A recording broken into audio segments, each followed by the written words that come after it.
And what you said, that the capitalists, the employers, they are looking to recoup their profits. I feel like when I've said that, you get this rebuke, even among people who tend to think of themselves as understanding economics and understanding even just the inequality, the injustice of the capitalist system. There's this rebuke because there are all these factors that we've been told, and I think part of this is just literally propaganda. The mainstream media has so many reasons, right? We've heard so many things from China's COVID-19 response as being responsible. We've heard Ukraine as being responsible, the Russia-Ukraine conflict. We've heard so many reasons for why this is happening, but none of them have been, well, capitalists want to make more money when there's opportunities to do so. And now I want to ask you about the crisis, right? The crisis that will be generated if investors in Wall Street get what they want. In 2020, during the COVID-19 pandemic, there was an economic crisis, there was a recession, Yep. and the banks, the investors, they all got bailed out. They received a huge upward transfer of wealth and money. Yep. Is that what they're calculating upon now? Is that why they're pushing this particular policy? Because it seems like what you're suggesting is if there was government intervention, if there was some kind of intervention into the economy to stabilize things, it could be stabilized quite easily. But that's not happening.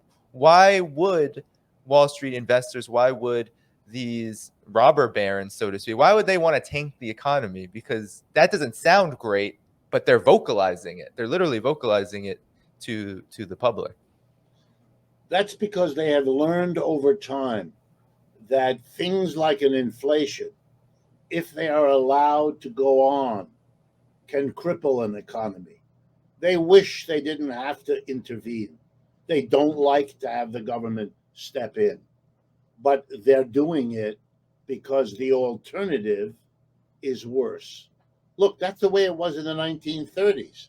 The only reason we had the New Deal, and I don't mean to take away from Franklin Roosevelt or from the CIO, the labor movement, or the socialist and communist parties at that time who were strong in the United States and who pushed hard for the New Deal. I don't want to take away what they did. We wouldn't have had it without them. But they got the approval, otherwise, we couldn't have had it, of the capitalists, the leading ones in this country. And remember, Franklin Roosevelt, the president, comes from that part of it. He is part of the employer class. He was then. His family had other presidents earlier before him.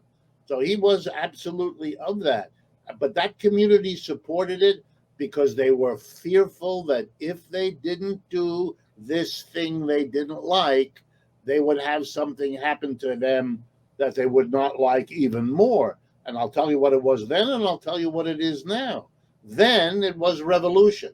Remember, 1929 is only 12 years after 1917 when you had the Russian Revolution, and for the first time, a socialist government and society.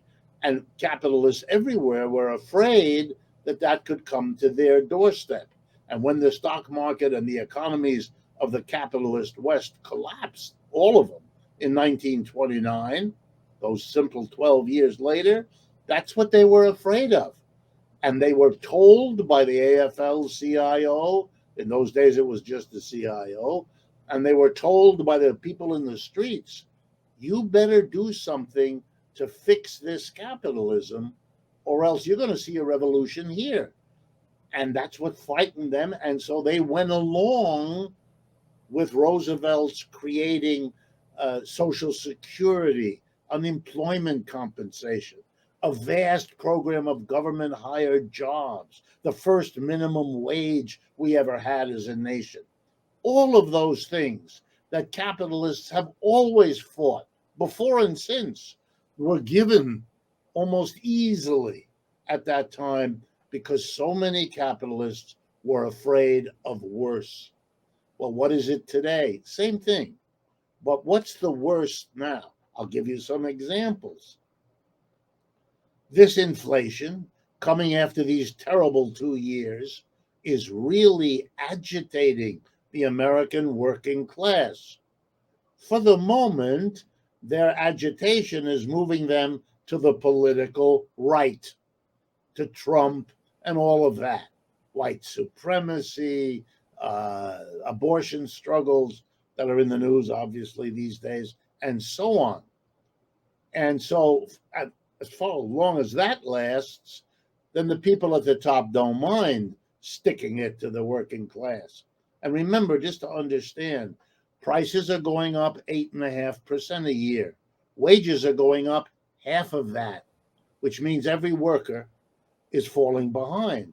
So they're worried in case the anger of the mass of people is being stoked, that worries them a little.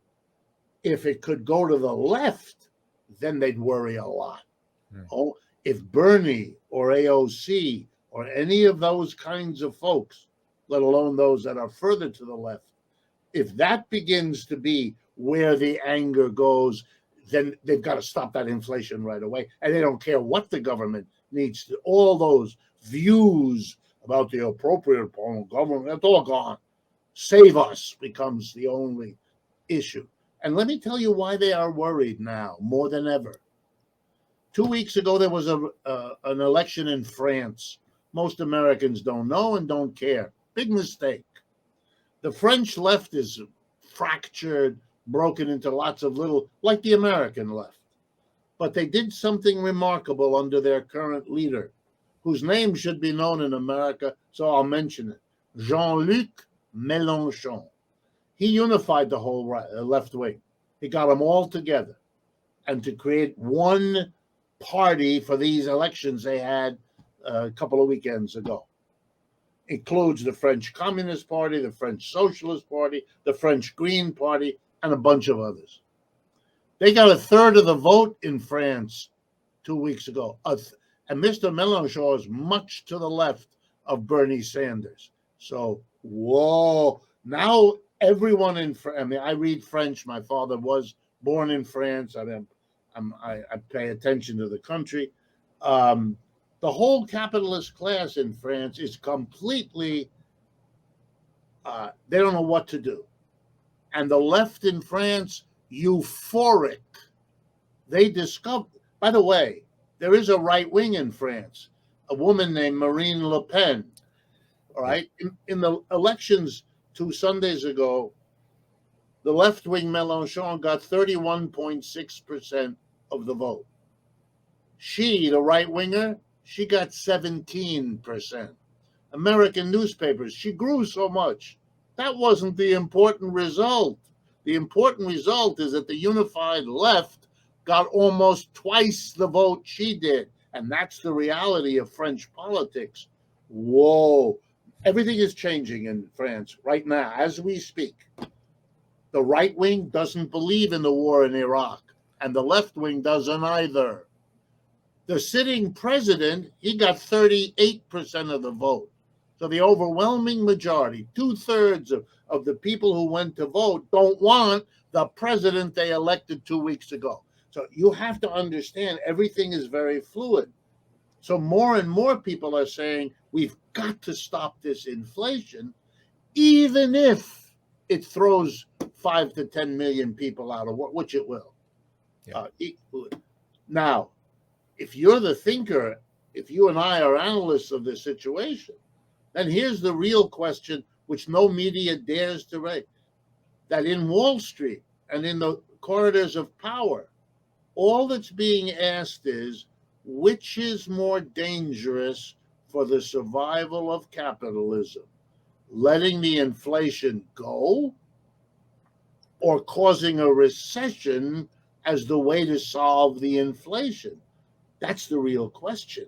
And that's going to be decided partly by the elections that come here in November, partly by whatever happens between now and then, and partly what the inflation itself does. Remember, if there's an inflation here, it means that the goods anybody else in the world buys from America become more expensive. That's what an inflation is, which means our exports will be hurt. People everywhere will be looking for the less inflated alternative. And since I told you that Japan and China, among other countries, have no inflation, this is great for them more and more of the world will buy Chinese goods that aren't going up instead of all of that is shaking up. But we're living in an economic system that is in very deep doo doo. That's why we have the problems we do, and we have solutions that strike a lot of people as possibly worse than the problem they're designed to solve. That's not because the politician is stupid. It's because the problems have accumulated to the point where nobody knows what to do.